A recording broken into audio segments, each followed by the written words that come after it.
ಓಂ ಪ್ರಾಣಸ್ತಥಾನುಗಮಾತ್ ಓಂ. ಈ 28ನೇ ಸೂತ್ರಕ್ಕೆ ತತ್ವ ಪ್ರದೀಪ ಏನು ಹೇಳಿದೆ ಅನ್ನೋದನ್ನ ಈಗ ನಾವು ನೋಡಬೇಕು. ಅತೀತ ಪ್ರಾಣಾಧಿಕರಣೆ ಪ್ರವರ್ತನ ಸ್ವಾತಂತ್ರ್ಯಸ್ಯ ಅಂತ ಈ ವಾಕ್ಯದಿಂದ ತ್ರಿವಿಕ್ರಮ ಪಂಡಿತರು ಹಿಂದಿನ ಪ್ರಾಣಾಧಿಕರಣಕ್ಕೂ ಈ ಪ್ರಾಣಾಧಿಕರಣಕ್ಕೂ ಏನು ವ್ಯತ್ಯಾಸ ಇದೆ ಅನ್ನೋದನ್ನ ತೋರಿಸ್ತಿದ್ದಾರೆ. ಅದನ್ನ ಅಭಿನವ ಚಂದ್ರಿಕಾ ಟಿಪ್ಪಣಿಗೆ ಅನುಸಾರವಾಗಿ ಈ ಹಿಂದೆ ನಾವು ನೋಡಿದ್ದೀವಿ. ಬೇರೆ ಬೇರೆ ದೃಷ್ಟಿಕೋನಗಳಿವೆ ಹೀಗೊಂದು ವ್ಯತ್ಯಾಸ ಮಾಡಲಿಕ್ಕೆ ಅನ್ನೋದನ್ನ ತಿಳ್ಕೊಳ್ಬೇಕು. ಈ ಹಿಂದಿನ ಪ್ರಾಣಾಧಿಕರಣ ಏನು ಬಂತಲ್ಲ, ಅಲ್ಲಿ ನಾವು ವಿಷ್ಣುವನ್ನೇ ಪ್ರಾಣಶಬ್ದ ವಾಚ್ಯ ಅಂತ ಪ್ರತಿಪಾದಿಸಿ ತೋರಿಸಿದೆವು. ಹೇಗೆ ತೋರಿಸಿದೆವು ಅಂದ್ರೆ, ಈ ಪ್ರಾಣಶಬ್ದದ ಪ್ರವೃತ್ತಿ ನಿಮಿತ್ತ ವಿಷ್ಣುವಿನಲ್ಲೇ ಬರ್ತದೆ ಹೊರತು ಇನ್ಯಾರಲ್ಲೂ ಬರೋದಿಲ್ಲ ಅನ್ನೋದನ್ನು ತೋರಿಸಿದೆ. ಅದೇನು ಪ್ರಾಣಶಬ್ದ ಪ್ರವೃತ್ತಿ ನಿಮಿತ್ತ? ಈ ಪ್ರವರ್ತನ ಸ್ವಾತಂತ್ರ್ಯ, ಎಲ್ಲರನ್ನೂ ಚಟುವಟಿಕೆಗೆ ಒಳಪಡಿಸುವಂತಹ ಸ್ವಾತಂತ್ರ್ಯ ಏನಿದೆ ಅದು ಉಳಿದವರೆಲ್ಲರಿಗಿಂತ ಹೆಚ್ಚು ಭಗವಂತನಿಗೆ ಇದೆ. ಅದೇ ಪ್ರಾಣಶಬ್ದದ ಪ್ರವೃತ್ತಿ ನಿಮಿತ್ತ. ಅದಿರು ವಿಷ್ಣುವಿನಲ್ಲೇ ಇರೋದ್ರಿಂದ ಅವನನ್ನೇ ವಿಷ್ಣು ಶಬ್ದ ವಾಚ್ಯ ಅಂತ ಹೇಳಬೇಕು, ಅವನನ್ನೇ ಪ್ರಾಣಶಬ್ದ ವಾಚ್ಯ ಅಂತ ಹೇಳಬೇಕು. ಇದನ್ನು ತೋರಿಸಿಕೊಟ್ಟಿದ್ದಾರೆ. ಇಲ್ಲಿ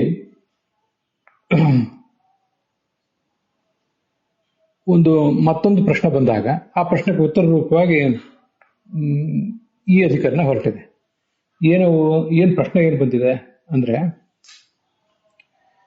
ಈ ಪ್ರಾಣಶಬ್ದದ ಕೆಲವು ಪ್ರವೃತ್ತಿ ನಿಮಿತ್ತಗಳು ಅವು ವಿಷ್ಣುವಿನಲ್ಲಿ ಬರುವಂಥವಲ್ಲ. ವಿಷ್ಣುವಿನಲ್ಲಿ ಅದನ್ನು ನಾವು ಕಾಣುವುದೇ ಸಾಧ್ಯ ಇಲ್ಲ. ಆ ವಿಷ್ಣುವಿನ ಲಿಂಗಗಳು ಮುಖ್ಯ ಪ್ರಾಣಾದಿಗಳಲ್ಲೇ ಬರ್ತವೆ. ಪ್ರಾಣಶಬ್ದಸ್ಯ ಪ್ರಾಣ ಪ್ರಸಿದ್ಧಿರೇವ ಬಲವತಿ. ಮುಖ್ಯ ಪ್ರಾಣನಲ್ಲೇ ಅಂತ ಕೆಲವು ಲಿಂಗಗಳು ಕಾಣ್ತವೆ. ವಿಷ್ಣುವು ಅಸಂಭಾವ್ಯೈ, ವಿಷ್ಣುವಿನಲ್ಲಿ ಆ ಲಿಂಗಗಳು ಕಾಣಿಸೋದೇ ಇಲ್ಲ. ಅಂಥ ವಿಶೇಷ ಲಿಂಗೈ, ವಿಶೇಷ ಪ್ರವೃತ್ತಿ ನಿಮಿತ್ತಗಳು. ಆದ್ರಿಂದ ಮುಖ್ಯ ಪ್ರಾಣನಲ್ಲಿ ಪ್ರಸಿದ್ಧಿಯೇ ಬಲವತ್ತರವಾಗಿದೆ. ಆದ್ರಿಂದ ಪ್ರಾಣಶಬ್ದ ಎಲ್ಲೆಲ್ಲಿ ಬಂದಿದೆ ಅಲ್ಲೆಲ್ಲ ಮುಖ್ಯ ಪ್ರಾಣನನ್ನೇ ಇಟ್ಕೊಳ್ಬೇಕು ಇತ್ಯಾಶಂಕೆ. ಈ ಒಂದು ಶಂಕೆ ಬಂದಾಗ ತೇಷಾಂ ಲಿಂಗಾನಾಂ ವಿಷ್ಣಾವೇವ ಸಂಭವಂ ಉಪಲಂಭಯಿತು ಅಯಂ ಆರಂಭ. ಆ ಲಿಂಗಗಳು ವಿಷ್ಣುವಿನಲ್ಲಿ ಅಸಂಭಾವಿತ ಅಂತ ನೀವು ಭಾವಿಸಬೇಡಿ, ವಿಷ್ಣುವಿನಲ್ಲೇ ಅವು ಸಂಭಾವಿತ ಅನ್ನೋದನ್ನ ತಿಳಿಸಲಿಕ್ಕೋಸ್ಕರ ಈ ಅಧಿಕರಣ ಪ್ರಾರಂಭ ಕಂಡಿದೆ. ಈ ಸೂತ್ರವು ಕೂಡ ಪ್ರಾರಂಭ ಕಂಡಿದೆ. ಉಪಲಂಭಯಿತುಂ ಅನ್ನೋ ಪ್ರಯೋಗ ಗಮನಿಸಿ. ನಾವು ಸಂಸ್ಕೃತನ ಕೂಡ ಅಭ್ಯಾಸ ಮಾಡಬೇಕು ಅಂತ ಬ್ರಹ್ಮಸೂತ್ರ ಭಾಷ್ಯ ಪಾಠದಲ್ಲೂ ಅದನ್ನ ಹೇಳಿದೆ. ವಿಷ್ಣುವಿನಲ್ಲೇ ಲಿಂಗಗಳು ಕಾಣಿಸೋದಿಲ್ಲ ಅಂತ ಹೇಳಿದ್ರು. ವಿಷ್ಣುವಿನಲ್ಲೇ ಅವುಗಳ ವಿಷ್ಣಾವ್ಯವ ಸಂಭವಂ ಪ್ರತಿಪಾದಯಿತುಂ ಅಂತ ಹೇಳಲಿಲ್ಲ ಅವರು. ಅಂತ ಹೇಳಿದ್ರೆ ತಪ್ಪಲ್ಲ. ಬೇರೆ ಬೇರೆ ಕ್ರಿಯಾಪದಗಳನ್ನು ಹೇಗೆ ಬಳಕೆ ಮಾಡ್ತಾರೆ ಅಂತ ಹೇಳಿದೆ. ಲಭತೆ ಅಂದ್ರೆ ಹೊಂದುತ್ತಾನೆ, ಲಂಭಯತಿ ಹೊಂದಿಸುತ್ತಾನೆ, ಹೀಗೆಲ್ಲ ನಾವು ಅದನ್ನು ತಿಳ್ಕೋಬೇಕಾಗಿದೆ.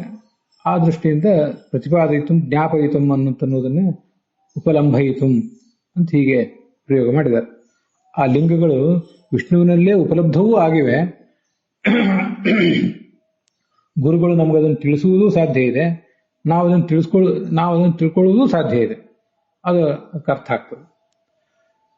ಜ್ಞಾಪಯಿತು ಅಂದ್ರೆ ಬರೀ ತಿಳಿಸಲು, ನಾವು ತಿಳಿಸ್ಬೇಕಾದ್ರೆ ಗುರು ತಿಳಿಸ್ಬೇಕು ಅಷ್ಟು ಮಾತ್ರ ಅಲ್ಲ. ಅಲ್ಲಿ ಅಸ್ತಿತ್ವ ಅಂತ ತಿಳಿಯೋದಿಲ್ಲ, ಬರೀ ಜ್ಞಾಪಯಿತು ಕ್ರಿಯಾಪದ ಪ್ರಯೋಗ ಮಾಡಿದರೆ. ಉಪಲಂಭಯಿತು ಅಂದ್ರೆ ಅಲ್ಲಿ ಲಿಂಗಗಳು ವಿಷ್ಣುವಿನಲ್ಲಿವೆ, ಗುರು ಅದನ್ನು ಅನಾಯಾಸವಾಗಿ ತಿಳಿಸ್ತಾನೆ, ಶಿಷ್ಯ ಅದನ್ನು ತಿಳಿತಾನೆ. ಈ ಅರ್ಥಗಳು ಕಾಣ್ತವೆ. ಮುಂದೆ ಅಲ್ಲಿ ತಾವಾಯಿತಾಹ ಶೀರ್ಷಂ ಶ್ರಿಯ ಅಂತಿದೆಯಲ್ಲ, ಅದಕ್ಕೆ ತ್ರಿವಿಕ್ರಮ ಪಂಡಿತರು ಏನ್ ಬರೀತಾರೆ ಅದನ್ನು ನೋಡೋಣ. ವಿಷ್ಣುಸ್ತಾಸು ಶ್ರಿತ ಇತಿ ತಾಹ ಶ್ರಿಯ. ಅವನ್ನ ಯಾಕೆ ಶ್ರೇಯ ಅಂತಾರೆ ಅಂದ್ರೆ, ಶ್ರಯಂತೆ ಇತಿ ಶ್ರೇಯ. ಯಾವ ಆಶ್ರಯಿಸಿಕೊಂಡಿವೆಯೋ ಅವು ಶ್ರೀಗಳು ಅಂತ ಹೀಗೂ ಕೂಡ ಒಂದು ಅರ್ಥ ಆಗಬಹುದು. ಇನ್ನೊಂದು ವಿಷ್ಣು ತಾಸು ಶ್ರಿತ, ಅವುಗಳಲ್ಲಿ ವಿಷ್ಣುವೇ ಆಶ್ರಿತನಾಗಿದ್ದಾನೆ ಅಂದ್ರೆ ವಿಷ್ಣು ಅವುಗಳಲ್ಲಿ ಇರುವುದು. ತಾಸು ಅಂದ್ರೆ ಈ ವಿಷ್ಣು ಚಕ್ಷುಶ್ರೋತ್ರ ಮನೋವಾಕ್ ಪ್ರಾಣ. ತಾಸು ಸ್ತ್ರೀಲಿಂಗ ಯಾಕೆ ಹೇಳಿದ್ದಾರೆ ಅಂದ್ರೆ ಅವು ಶ್ರೀ ಶಬ್ದ ವಾಚ್ಯ ಆದ್ರಿಂದ ಅವುಗಳನ್ನು ಸ್ತ್ರೀಲಿಂಗದಲ್ಲಿ ಹೇಳಿದ್ದಾರೆ. ತಾಸು ಆ ಇಂದ್ರಿಯಗಳಲ್ಲಿ ವಿಷ್ಣುವು ಶ್ರಿತಃ ಆಶ್ರಿತನಾಗಿದ್ದಾನೆ. ಈ ಕಾರಣದಿಂದ ತಾಹ ಶ್ರೇಯ. ಅವಿಷ್ಟು ಎಲ್ಲವನ್ನು ಕೂಡ ಶ್ರೇಯ ಅಂತ, ಶ್ರೀಹಿ ಶ್ರೇಯೋ ಶ್ರೇಯ ಅಂತ ಹೀಗೆ ವರ್ಣನೆ ಮಾಡ್ತಾರೆ. ಇಲ್ಲಿ ನಮಗೆ ಪ್ರತ್ಯಯ ಯಾವುದು ಅಂತ ಅನ್ನೋದ್ರ ಬಗ್ಗೆ ನಾವು ಬಹಳ ಆಲೋಚನೆ ಮಾಡಬೇಕಾಗಿಲ್ಲ. ಅನೇಕ ಕಡೆ ನಾವು ಅದನ್ನು ನೋಡಿರ್ತೇವೆ. ಒಂದೇ ಶಬ್ದಕ್ಕೆ ಒಂದೇ ಧಾತು, ಆ ಧಾತುವಿಗೆ ಒಂದು ಪ್ರತ್ಯಯ ಬಂದ್ರೆ ಅರ್ಥವನ್ನು ಬೇರೆ ಆಗ್ತದೆ, ಮತ್ತೊಂದು ಪ್ರತ್ಯಯ ಬಂದ್ರೆ ಅದಕ್ಕೆ ಅರ್ಥ ಬೇರೆ ಆಗ್ತದೆ. ಕರ್ಮಾರ್ಥದಲ್ಲಿ ಪ್ರತ್ಯಯ ಬರಬಹುದು, ಕರ್ತೃರ್ಥದಲ್ಲಿ ಬರಬಹುದು, ಅಪಾದಾನ ಎಂಬ ಅರ್ಥದಲ್ಲಿ ಬರಬಹುದು. ಹೀಗೆಲ್ಲ ನಾವು ಬೇರೆ ಬೇರೆ ಕಡೆ ಅವನ್ನೆಲ್ಲ ನೋಡಿರ್ತೇವೆ. ಯಾವ್ದಾದ್ರು ಪ್ರತ್ಯಯಗಳು ನಮಗೆ ಇವತ್ತಿನ ವ್ಯಾಕರಣದ ದೃಷ್ಟಿಯಿಂದ ಕಂಡು ಬಂದಿಲ್ಲದೆ ಹೋದ್ರೂ ಕೂಡ ಮಹಾವ್ಯಾಕರಣ ಇತ್ಯಾದಿಗಳನ್ನು ಅವಲಂಬಿಸಿ ನಾವು ಆ ಪ್ರತ್ಯಯಗಳನ್ನು ಹೇಳಬಹುದು. ಆದ್ರಿಂದ ಇದು ಅಧಿಕರಣ ಎಂಬ ಅರ್ಥದಲ್ಲಿ ಬಂದಿದೆ. ವಿಷ್ಣು ಆಸುಶ್ರಿತಃ. ನಾವು ಮನೆಗೆ ಭವನ ಅಂತೀವಿ, ಯಾಕೆಂದ್ರೆ ಭೂಯತೆ ಅತ್ರ ಇತಿ ಭವನ, ಇಲ್ಲಿ ನಾವು ಇರ್ತೇವಾದ್ರಿಂದ ಅದಕ್ಕೆ ಭವನ ಅಂತ ಕರೀತಾರೆ. ಭುವನ ಅಂದ್ರೂ ಹೆಚ್ಚು ಕಡಿಮೆ ಲೋಕ ಅಂದ್ರೂ ಅದೇ ಥರನೇ ಅರ್ಥ ಆಗ್ತದೆ. ಹೀಗೆ ಅಧಿಕರಣ ಎಂಬ ಅರ್ಥದಲ್ಲಿ ಅಲ್ಲೊಂದು ಯಾವುದೋ ಲುಟ್ ಪ್ರತ್ಯಯ ಬಂದು ಹೀಗೇನೋ ಶಬ್ದ ನಿಷ್ಪನ್ನ ಆಗಿರ್ತದೆ. ಆ ಥರ ಅದಕ್ಕೊಂದು ಪ್ರತ್ಯಯ ತೋರಿಸೋದೇನು ದೊಡ್ಡದಲ್ಲ. ಯಾವ ಅರ್ಥದಲ್ಲಿ ಅದು ಬಂದಿದೆ ಅಂತ ಅನ್ನೋದನ್ನ ನಾವು ತಿಳಿದ್ರೆ ಸಾಕು ಅಂತ ಅದರ ತಾತ್ಪರ್ಯ.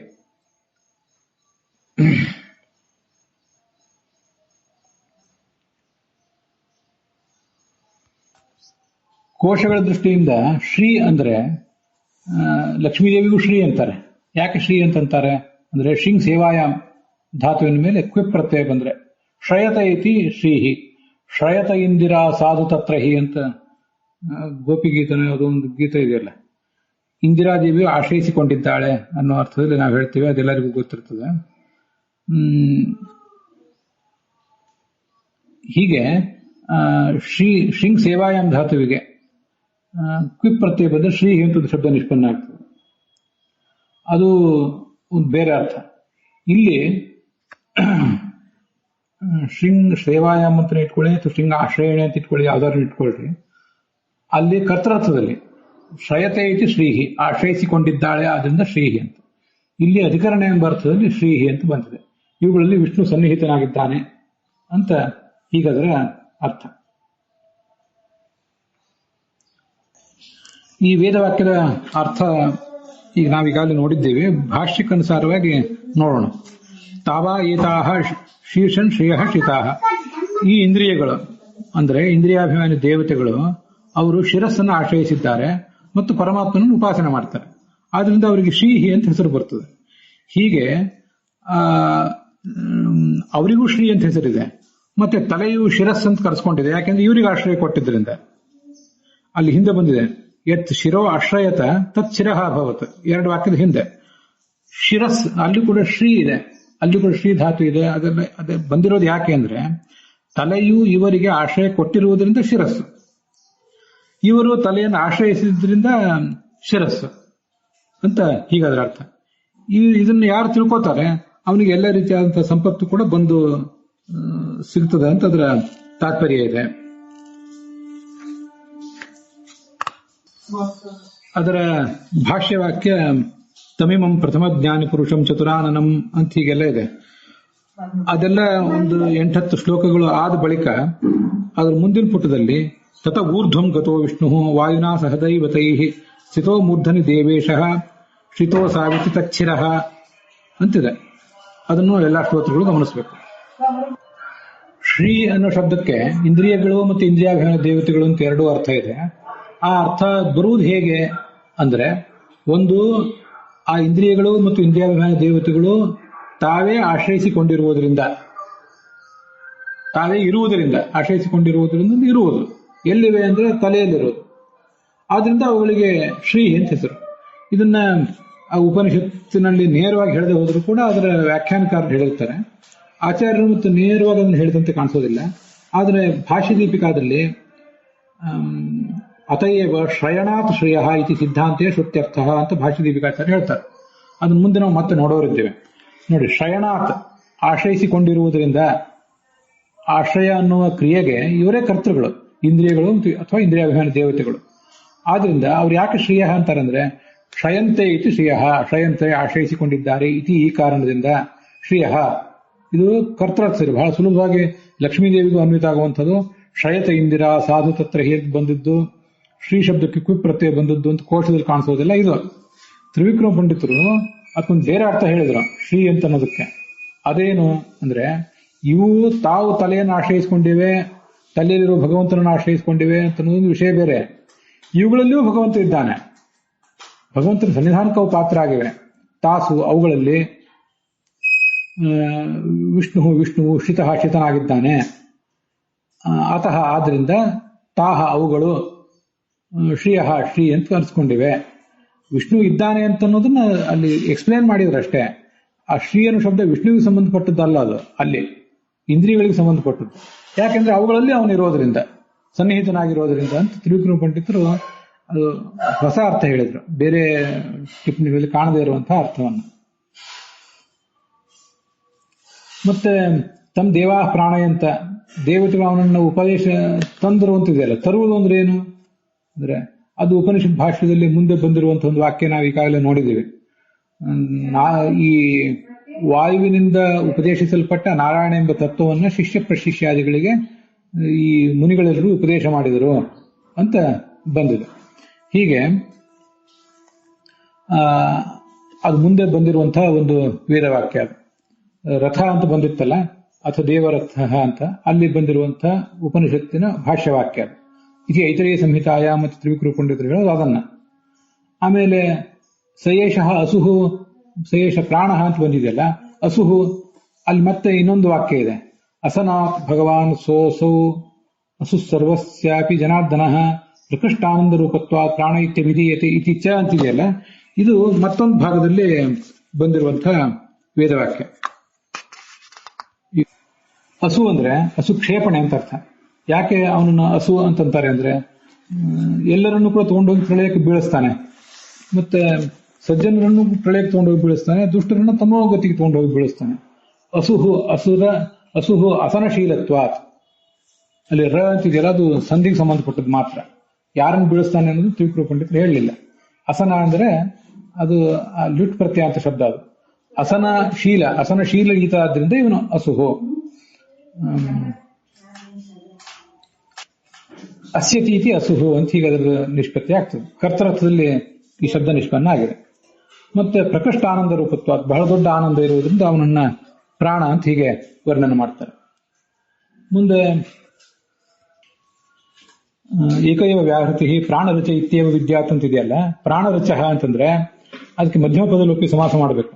ಪ್ರಾಣವಾಚಿಕಾಹ ರುಚಃ ಪ್ರಾಣರುಚಃ, ಋಕ್ ಶಬ್ದ ಸ್ತ್ರೀಲಿಂಗ ಆದ್ರಿಂದ ವಾಚಿಕಾಹ ಅಂತ ಹೇಳಿದೆ. ಮಧ್ಯಮ ಪದಲೋಪ ಸಮಾಸ ಆದ್ರಿಂದ ವಾಚಕ ಅನ್ನೋದು ಹೊರಟೋಗಿದೆ. ನೀವು ಮಧ್ಯಮ ಪದಲೋಪಿ ಮಾಡುವುದು ಬಿಡುವುದು ಅದೆಲ್ಲ ದೊಡ್ಡ ವಿಷಯ ಅಲ್ಲ. ಪ್ರಾಣಸ್ಯ ರುಚಃ ಪ್ರಾಣರುಚಃ ಅಂತ ಶೆಟ್ಟಿ ಪುರುಷ ಮಾಡಿದ್ರು.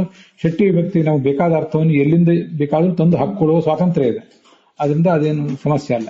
ಇರ್ಲಿ, ಅಲ್ಲಿ ಪ್ರಾಣವಾಚಕತ್ವೇನ ಅಂತ ತ್ರಿವಿಕ್ರಮ ಪಂಡಿತರು ಹೇಳಿದ್ದಾರೆ. ಪ್ರಾಣವಾಚಕವಾದ ಮಾತುಗಳು ಇವು ಆಗಿವೆ. ಪ್ರಾಣವಾಚಕತ್ವೇನ ವರ್ತಂತೆ ರುಚಃ, ಈ ಎಲ್ಲಾ ಮಂತ್ರಗಳು ಕೂಡ ಪ್ರಾಣವಾಚಕವಾಗಿವೆ. ಇತ್ಯೇವ ವಿದ್ಯಾತ್ ತದಯಂ ಪ್ರಾಣೋದಿ ತಿಷ್ಠತಿ. ತದ್ ರಥರೂಪಂ ಶರೀರಂ, ಈ ರಥದಂತಿರುವ ಈ ಶರೀರವನ್ನ ಪ್ರಾಣ ಏರಿ ಕೂತಿದ್ದಾನೆ. ಇತ್ಯಾದಿಷು ವಾಕ್ಯೇಶು, ಇಲ್ಲ ವಾಕ್ಯಗಳಲ್ಲಿ ಯಥಾ ಪ್ರಾಣೋ ವಿಷ್ಣು, ಇಲ್ಲೆಲ್ಲ ಪ್ರಾಣ ಶಬ್ದವಾಚ್ಯನಾದವನು ವಿಷ್ಣುವೇ ಆಗಿದ್ದಾನೆ. ತಥಾ ಪ್ರಾಣ ಶಬ್ದಾನುಗಮಾತ್ ವಿಷ್ಣುರೇವ ಪ್ರಾಣ, ಎಲ್ಲಾ ಕಡೆ ಹೀಗೆ ಪ್ರಾಣ ಶಬ್ದವೇ ಮುಂದುವರೆದಿರೋದ್ರಿಂದ ಆ ಪ್ರಾಣ ಶಬ್ದವಾಚ್ಯನಾದವನು ವಿಷ್ಣುವೇ ಆಗಬೇಕು. ಏತದ್ ಬ್ರಹ್ಮ ಏತತ್ ಸತ್ಯಂ ಅಂತ ಹೀಗೆ ಇದು ಒಂದು ವೇದವಾಕ್ಯ ಇದೆ. ಈ ಎಲ್ಲ ವೇದವಾಕ್ಯಗಳನ್ನ ಗಮನಿಸಿದರೆ ತಂ ಪ್ರಪದಾಭ್ಯಾಂ ಪ್ರಾಪದ್ಯತ ಅಹ ಇತಿ ಬ್ರಹ್ಮ ಇತ್ಯಾದಿ ಶಬ್ದಾನುಗಮ ಇತ್ಯಾದಿ ಬ್ರಹ್ಮ ಶಬ್ದಾನುಗಮಾಚ್ಯ ವಿಷ್ಣುರೇವ ಪ್ರಾಣ. ನಾವು ಅಲ್ಲಿ ಬ್ರಹ್ಮ ಶಬ್ದಾನುಗಮಾಚ್ಯ ಅಂತ ಬಂತಲ್ಲ, ಬ್ರಹ್ಮ ಶಬ್ದ ಎಲ್ಲೆಲ್ಲಿ ಬಂದಿದೆ ಅನ್ನೋದನ್ನ ಕಳೆದ ದಿವಸ ಒಂದು ಸ್ವಲ್ಪ ನೋಡಿದ್ದೇವೆ.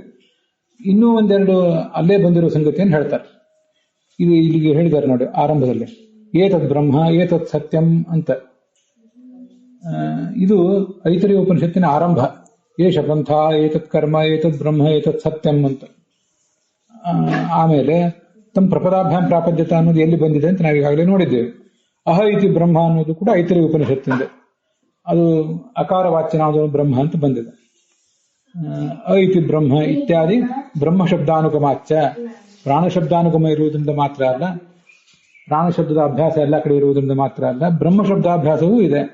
ಆದ್ರಿಂದ ಈ ಬ್ರಹ್ಮ ಶಬ್ದವಾಚ್ಯ ಪ್ರಾಣಶಬ್ದವಾಚ್ಯ ಇದ್ರು ಒಂದೇ ಆಗಬೇಕು ಅಂತ ತಾತ್ಪರ್ಯ. ಅನೇಕ ಪ್ರಸಂಗಗಳಲ್ಲಿ ಒಂದು ಸಾಧ್ಯವನ್ನು ಸಾಧನೆ ಮಾಡಲಿಕ್ಕೆ ಅನೇಕ ಹೇತುಗಳನ್ನು ಕೊಟ್ಟಿರ್ತಾರೆ.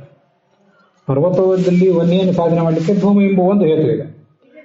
ಆದರೆ ಎಲ್ಲ ಕಡೆನೂ ಹಾಗೆ ಒಂದೇ ಹೇತು ಇರಬೇಕು ಅಂತಿಲ್ಲ, ಅನೇಕ ಹೇತುಗಳಿರ್ಬೋದು. ಉದಾಹರಣೆಗೆ ವಾದಿರಾಜ ಸ್ವಾಮಿಗಳು ವ್ಯಾಖ್ಯಾನ ಮಾಡಿರುವಂತೆ ಪ್ರತಿಯೊಂದು ಬ್ರಹ್ಮಸೂತ್ರವೂ ಕೂಡ ಒಂದೊಂದು ಹೇತುವನ್ನು ಹೇಳುತ್ತದೆ. ಆ ಹೇತುವಿನಿಂದ ಅರ್ಥಾತ್ ಯುಕ್ತಿಯಿಂದ ಭಗವಂತನ ಗುಣಪೂರ್ಣತ್ವ ಎಂಬ ಒಂದೇ ಸಾಧ್ಯ. ವಿಷ್ಣು ಅಂತ ಪಕ್ಷ, ಗುಣಪೂರ್ಣ ಅಂತ ಸಾಧ್ಯ. ಯಾಕೆಂದ್ರೆ ಜಿಜ್ಞಾಸನಾಗಿರುವುದರಿಂದ ಮೊದಲನೇ ಸೂತ್ರದಿಂದ ಸೂಚಿತವಾದ ಯುಕ್ತಿ, ಮತ್ತೆ ಜಗಜ್ಜನ್ಮಾದಿ ಕಾರಣನಾಗಿರುವುದರಿಂದ, ಶಾಸ್ತ್ರ ಪ್ರತಿಪಾದ್ಯನಾಗಿರುವುದರಿಂದ, ಹೀಗೆ ಪ್ರತಿಯೊಂದು ಸೂತ್ರದಿಂದಲೂ ಒಂದೊಂದು ಯುಕ್ತಿ ಸಿದ್ಧ ಆಗ್ತದೆ. ಅದೆಲ್ಲವೂ ಕೂಡ ಗುಣಪೂರ್ಣತ್ವ ಎಂಬ ಒಂದೇ ಸಾಧ್ಯವನ್ನು, ಓಂಕಾರದ ಅರ್ಥ ಅರ್ಥಾತ್ ಗುಣಪೂರ್ಣತ್ವ ಎಂಬ ಒಂದೇ ಸಾಧ್ಯವನ್ನೇ ಸಾಧನೆ ಮಾಡಲಿಕ್ಕೆ ಹೊರಟಿರುತ್ತದೆ. ಹೀಗೆ ಗುಣಪೂರ್ಣತ್ವ ಎಂಬ ಒಂದು ಯುಕ್ತಿಯನ್ನ, ಒಂದು ಸಾಧ್ಯವನ್ನು ಮನನ ಮಾಡಲಿಕ್ಕೆ ಅನೇಕ ಯುಕ್ತಿಗಳು ದೊಡ್ಡ ದೊಡ್ಡ ಸಾಧಕರಿಗೆ ಅವು ಬೇಕಾಗ್ತವೆ. ಈ ಯಾವುದೇ ವಿಷಯಕ್ಕಾದರೂ ಒಂದು ಯುಕ್ತಿಯಿಂದ ಲಭಿಸುವ ದಾರ್ಢ್ಯಕ್ಕಿಂತ ಅನೇಕ ಯುಕ್ತಿಗಳಿಂದ ಲಭಿಸುವ ದಾರ್ಢ್ಯ ಬಹಳ ಮಹತ್ವದ್ದು. ಅದರಂತೆ ಇಲ್ಲಿಯೂ ಕೂಡ ಈ ಭಗವಂತನನ್ನ ಪ್ರಾಣಶಬ್ದವಾಚ್ಯ ಅಂತ ಹೇಳಬೇಕಾಗಿದೆ. ಪ್ರಾಣಶಬ್ದವಾಚ್ಯ ಯಾಕೆಂದ್ರೆ ಅಲ್ಲಿ ಪ್ರಾಣಶಬ್ದದ ಅನುಗಮ ಇರುವುದರಿಂದ, ಆವೃತ್ತಿ ಅಭ್ಯಾಸ ಇರುವುದರಿಂದ ಅಂತ ಈಗ ಒಂದ್ಸರಿ ನಾವು ಹೇಳಿದ್ದೇವೆ. ಪ್ರಾಣಶಬ್ದದ ಅಭ್ಯಾಸ ಇರುವುದರಿಂದ ಮಾತ್ರ ಅಲ್ಲ, ಬ್ರಹ್ಮಶಬ್ದದ ಅಭ್ಯಾಸ ಇರುವುದರಿಂದ ಅಂತ ಮತ್ತೊಂದು ಹೇತುವನ್ನು ಕೂಡ ಇಲ್ಲಿ ಹೇಳಬೇಕಾಗಿದೆ. ಹಾಗಾದ್ರೆ ಒಟ್ಟಾರೆ ಅನುಮಾನಗಳ ಆಕಾರ ಏನಾಗ್ತದೆ ಅಂತ ನಾವು ಒಂದು ಬಾರಿ ಇಲ್ಲಿ ಜಿಜ್ಞಾಸೆ ಮಾಡಿದಾಗ, ವಿಷ್ಣು ಅಂತ ಪಕ್ಷ ಪ್ರಾಣಶಬ್ದವಾಚ್ಯನಾಗಿದ್ದಾನೆ, ಪ್ರಾಣಶಬ್ದವಾಚ್ಯತ್ವ ಅಂತ ಅನ್ನೋದು ಸಾಧ್ಯ. ಅದಕ್ಕೆ ಅನುಗತ ಪ್ರಾಣಶಬ್ದ ಘಟಿತ ಶ್ರುತಿವಾಚ್ಯತ್ವ, ಅನೇಕ ಕಡೆ ಅನುಗತ ಅಂದ್ರೆ ಅನೇಕ ಕಡೆ ಬಂದಿರುವ ಪ್ರಾಣಶಬ್ದ, ಆ ಪ್ರಾಣಶಬ್ದದಿಂದ ಕೂಡಿದ ಘಟಿತ ಕೂಡಿದ ಶ್ರುತಿ ಅಂದ್ರೆ ವೇದವಾಕ್ಯ, ಆ ಐತರೆಯ ಉಪನಿಷತ್ತು, ಅದರಿಂದ ಅವನು ವಾಚ್ಯನಾಗಿರುವುದರಿಂದ ಅಂತ ಹೀಗೆ ಅದಕ್ಕೆ ತಿಳ್ಕೋಬಹುದು. ಇದು ಒಂದು ಅನುಮಾನ. ಹಾಗೇನೆ ವಿಷ್ಣು ಅಂತ ಪಕ್ಷ ಪ್ರಾಣಶಬ್ದವಾಚ್ಯ. ಯಾಕೆ ಪ್ರಾಣಶಬ್ದವಾಚ್ಯ ಅಂದ್ರೆ ಅನುಗತ ಬ್ರಹ್ಮಶಬ್ದ ಘಟಿತ ಶ್ರುತಿವಾಚ್ಯತ್ವ. ಅದೇ ಐತರೇಯ ಉಪನಿಷತ್ತಿನಲ್ಲಿ ಉದ್ದಕ್ಕೂ ಕೂಡ ಬ್ರಹ್ಮಶಬ್ದವು ಅನೇಕ ಬಾರಿ ಬಂದಿದೆ. ಬ್ರಹ್ಮಶಬ್ದವು ಕೂಡ ಬಂದಿರುವುದರಿಂದ ಆ ಬ್ರಹ್ಮಶಬ್ದದಿಂದ ಘಟಿತವಾದ ಆ ಐತರೇಯ ಉಪನಿಷತ್ತೇನಿದೆ ಅದರಿಂದ ವಾಚ್ಯನಾದವನು ಅಂತ ನಾವು ಮಾಡಬಹುದು. ಇಲ್ಲಿ ಇಷ್ಟೆಲ್ಲ ಸೂಚನೆ ಮಾಡಿದ್ರಿಂದ ಮತ್ತೂ ಒಂದನ್ನು ಹೇಳ್ತಿದ್ದೇನೆ. ವಿಷ್ಣು ಒಂದು ಪಕ್ಷ ಮಾಡಿ ಗುಣಪೂರ್ಣತ್ವ ಎಂಬ ಸಾಧ್ಯವನ್ನು ಸಾಧನೆ ಮಾಡೋದು ಹೇಗೆಂದ್ರೆ ಅನುಗತ ಆತ್ಮಶಬ್ದ ಘಟಿತ ಐತರೇಯ ಉಪನಿಷತ್ ವಾಚ್ಯ ಶ್ರುತಿ ವಾಚ್ಯತ್ವ. ಆತ್ಮಶಬ್ದವು ಕೂಡ ಅಲ್ಲಿ ಬಂದಿದೆ. ಏತದ್ ಬ್ರಹ್ಮ ಏತದ್ ಬ್ರಹ್ಮ ಏಷ ಪಂಥ ಏತತ್ ಕರ್ಮ ಏತದ್ ಬ್ರಹ್ಮ ಏತತ್ ಸತ್ಯಂ ಅಂತ ಹೀಗೆ ಬ್ರಹ್ಮಶಬ್ದದ ಬಗ್ಗೆ ಹೇಗೆ ಆವೃತ್ತಿ ಇದೆ, ಹಾಗೆ ಆತ್ಮಶಬ್ದದ ಆವೃತ್ತಿಯು ಕೂಡ ಅಲ್ಲಿ ಬಂದಿದೆ. ಅಂಥದನ್ನು ಸೂಚನೆ ಮಾಡಿರ್ತಾರೆ, ನಾವು ಅದನ್ನು ತಿಳ್ಕೊಳ್ಬೇಕು ಅಂತ ಅದರ ತಾತ್ಪರ್ಯ. ಬ್ರಹ್ಮಶಬ್ದ ವಾಚ್ಯನಾದವನು ವಿಷ್ಣು ಹೌದೋ ಅಲ್ಲೋ ಅಂತ ಯಾರು ಪೂರ್ವಪಕ್ಷ ಅಲ್ಲಿ ಮಾಡಿಲ್ವಲ್ಲ ಅಂತ ನಮಗೆ ಪ್ರಶ್ನೆ ಬರಬಹುದು. ಅದು ಹಾಗೇನು ಮಾಡಬೇಕಾಗಿಲ್ಲ. ಬ್ರಹ್ಮಶಬ್ದ ವಾಚ್ಯನಾದವನು ವಿಷ್ಣು ಹೌದೋ ಅಲ್ಲೋ ಅಂತ ಪೂರ್ವಪಕ್ಷ ಇಲ್ಲಿ ಬೇಕಾಗಿಲ್ಲ. ಬೇರೆ ಕಡೆ ಮಾಡಿರಬಹುದು, ಮಾಡದೇ ಇರಬಹುದು. ನಮಗಿಲ್ಲಿ ಪ್ರಾಣಶಬ್ದ ವಾಚ್ಯನಾದವನು ವಿಷ್ಣು ಹೌದೋ ಅಲ್ಲೋ ಅಂತ ಪ್ರಶ್ನೆ ಬಂದಿದೆ, ಹಾಗೆ ಪೂರ್ವಪಕ್ಷ ಮಾಡಿದ್ದಾರೆ. ಅದಕ್ಕೊಂದು ಅನುಮಾನ ಹೇಳಿದ್ದೇವೆ. ಒಂದು ಅನುಮಾನ ಹೇಳಿದಂತೆ ಮತ್ತೂ ಒಂದು ಅನುಮಾನವನ್ನು ಹೇಳ್ತೇವೆ. ಬ್ರಹ್ಮಶಬ್ದ ವಾಚ್ಯನಾದವನು ವಿಷ್ಣು ಹೌದೋ ಅಲ್ಲೋ ಅಂತ ಪ್ರಶ್ನೆ ಮಾಡಿದಾಗಲೇ ನಾವು ಅದನ್ನು ಹೇಳಬೇಕಂತೇನಿಲ್ಲ. ಮತ್ತೆ ನಾವು ಸಾಧನೆ ಮಾಡುವುದು ಇಲ್ಲಿ ಬ್ರಹ್ಮಶಬ್ದ ವಾಚ್ಯತ್ವವನ್ನಲ್ಲ. ನಾವಿಲ್ಲಿ ಸಾಧನೆ ಮಾಡಲಿಕ್ಕೆ ಹೊರಟಿರೋದು ಪ್ರಾಣಶಬ್ದ ವಾಚ್ಯತ್ವವನ್ನೇ. ಪ್ರಾಣಶಬ್ದ ವಾಚ್ಯತ್ವ ಎಂಬ ಸಾಧ್ಯಕ್ಕೇನೆ ಎರಡು ಯುಕ್ತಿಗಳು. ಒಂದು ಅನುಗತವಾದ ಪ್ರಾಣಶಬ್ದ ಇರುವುದು, ಮತ್ತೊಂದು ಅನುಗತವಾದಂತಹ ಬ್ರಹ್ಮಶಬ್ದ ಇರುವುದು. ಹೀಗೆ ಯಾರೂ ಪ್ರಶ್ನೆ ಮಾಡದೆ ಹೋದರೂ ಕೂಡ ಒಂದು ವಿಷಯವನ್ನ ಅನೇಕ ಯುಕ್ತಿಗಳ ಮೂಲಕ ಸಾಧಿಸಬೇಕು, ಅದರಿಂದ ದಾರ್ಢ್ಯ ಬರುತ್ತದೆ ಅನ್ನೋ ಕಾರಣಕ್ಕಾಗಿ ಮತ್ತು ಕೂಡ ಬ್ರಹ್ಮಶಬ್ದಾನುಗಮಾಚ್ಯ ಅಂತ ಆಚಾರ್ಯರು ಅದನ್ನು ವ್ಯಾಖ್ಯಾನಿಸಿದ್ದಾರೆ. ಹಿಂದೆ ಬ್ರಹ್ಮಶಬ್ದಕ್ಕೆ ವಿಷ್ಣಾವೇವ ಅಂತ ಹಿಂದೆ ಬಂದಿದೆ. ಆತ್ಮಶಬ್ದ ವಾಚ್ಯನಾದನು ಭಗವಂತ ಅಂತಾನೆ ಹಿಂದೆ ನಾವು ತೋರಿಸಿದ್ದೀವಿ. ಆದ್ರಿಂದ ಆತ್ಮಶಬ್ದ ವಾಚ್ಯತ್ವ ಮತ್ತು ಬ್ರಹ್ಮಶಬ್ದ ವಾಚ್ಯತ್ವ ಅದು ಭಗವಂತನಿಗೆ ಅಂತ ನಮಗೆ ಹಿಂದೆ ಬಂದದ್ದು ಸ್ಪಷ್ಟ ಇದೆ. ಆ ದೃಷ್ಟಿಯಿಂದ ಅವೆರಡನ್ನ ನಮಗೆ ಎಲ್ರಿಗೂ ಗೊತ್ತಿರುವಂಥದ್ದನ್ನು ಹೇತುವನ್ನಾಗಿ ತಗೊಳ್ಬೇಕು ಅಂತ ನಿಯಮ. ಗೊತ್ತಿಲ್ಲದೆ ಇರುವುದನ್ನು ಹೇತುವನ್ನಾಗಿ ತಗೊಂಡ್ರೆ ಅದರಿಂದ ಕೇಳುವವನಿಗೆ ಅದು ಸ್ವಾರ್ಥಾನುಮಾನ ಇರಲಿ ಪರಾರ್ಥಾನುಮಾನ ಇರಲಿ ಸರಿಯಾದ ಜ್ಞಾನ ಆಗೋದಿಲ್ಲ.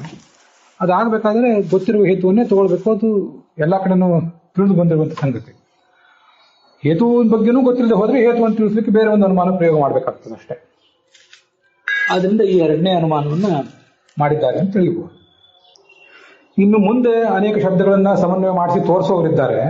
ಮುಂದೆ ಸಮನ್ವಯ ಮಾಡಿ ತೋರಿಸೋರು ಯಾವ ಶಬ್ದಗಳನ್ನು ಸಮನ್ವಯ ಮಾಡಿ ತೋರಿಸ್ತಾರೋ ಆ ಶಬ್ದ ವಾಚ್ಯತ್ವವನ್ನು ಇಲ್ಲಿ ಹೇತುವನ್ನಾಗಿ ತಗೊಳ್ಳಿಲ್ಲ. ಅದು ಶಿಷ್ಯರಿಗೆ ಗೊತ್ತಿಲ್ಲ. ಅದು ಈಗಾಗಲೇ ಬ್ರಹ್ಮಶಬ್ದ ಮತ್ತು ಆತ್ಮಶಬ್ದದ ಸಮನ್ವಯ ಮಾತ್ರ ಆಗಿರುವುದರಿಂದ ಅದನ್ನ ತೋರಿಸಿದ್ದಾರೆ. ಅದು ಮುಖ್ಯ ಅಂತ ಅರ್ಥ. ಮತ್ತು ಒಂದು ಶಿಷ್ಯರಿಗೆ ಪರಿಚಿತ ಆಗಿರಬೇಕು, ಇನ್ನೊಂದು ಅನುಗತ ಆಗಿರಬೇಕು. ಅನೇಕ ಕಡೆ ಅದು ಬಂದಿರಬೇಕು. ಆತ್ಮಶಬ್ದ ಬ್ರಹ್ಮಶಬ್ದ ಇತ್ಯಾದಿಗಳು ಅನೇಕ ಕಡೆ ಬಂದಿರ್ತವೆ. ಅದರಲ್ಲೂ ಆತ್ಮಶಬ್ದಕ್ಕಿಂತ ಬ್ರಹ್ಮಶಬ್ದ ಹೆಚ್ಚು ಬಂದಿದೆಯೋ ಏನೋ. ಆದ್ರಿಂದ ಆಚಾರ್ಯರು ಬ್ರಹ್ಮಶಬ್ದ ಅನುಗಮಾಚ್ಯ ಅಂತ ತಗೊಂಡಿದ್ದಂತೆ ಕಾಣಿಸ್ತದೆ. ಆತ್ಮಶಬ್ದ ನನಗೆ ಯಾವ್ದು ಹೆಚ್ಚು ಯಾವ್ದು ಕಡಿಮೆ ಅಂತ ಅನ್ನೋದನ್ನ ಹೀಗೆ ಕೂತ್ಕೊಂಡು ಅದನ್ನ ಸಂಖ್ಯಾ ದೃಷ್ಟಿಯಿಂದ ಹೇಳೋದು ಕಷ್ಟ ನಮ್ಮಂಥವರಿಗೆ. ಅದೇನೇ ಇಲ್ಲಿ ಅಂತೂ ಉಳಿದ ಶಬ್ದಗಳಿಗಿಂತ ಈ ಆತ್ಮ ಎಂಬ ಶಬ್ದ ಬ್ರಹ್ಮಶಬ್ದ ಅವು ಹೆಚ್ಚು ಅನುಗತ ಆಗಿರ್ತವೆ. ಅದಕ್ಕಾಗಿ ಈ ಶಬ್ದವನ್ನು ತಗೊಂಡಿದ್ದಾರೆ. ಬ್ರಹ್ಮಶಬ್ದ ಅಂತೂ ಐತರಿಯ ಉಪನಿಷತ್ತಿನಲ್ಲಿದೆ. ಕೃಷ್ಣ ಯಜುರ್ವೇದ, ಶುಕ್ಲ ಯಜುರ್ವೇದ, ಮತ್ತೆ ಛಾಂದೋಗ್ಯ ಉಪನಿಷತ್ತು ಸರ್ವಂ ಕಲ್ವಿದಂ ಬ್ರಹ್ಮ ಹೀಗೆ ಅಲ್ಲಿ ಬಂದಿದೆ. ಮತ್ತೆ ಅಥರ್ವಣ ಉಪನಿಷತ್ತಿಗೆ ಅಥರ್ವಣ ವೇದಕ್ಕೆ ಸಂಬಂಧಪಟ್ಟ ಉಪನಿಷತ್ತುಗಳಲ್ಲೂ ಅದಿದೆ. ಆದ್ದರಿಂದ ಅದನ್ನು ತಗೊಂಡಿದ್ದಾರೆ ಅಂತ ಕಾಣಿಸ್ತು. ಅಲ್ಲಿಗೆ ಇವತ್ತಿನ ಈ ಭಾಗ ಸಮಾಪ್ತ ಆಗಿದೆ.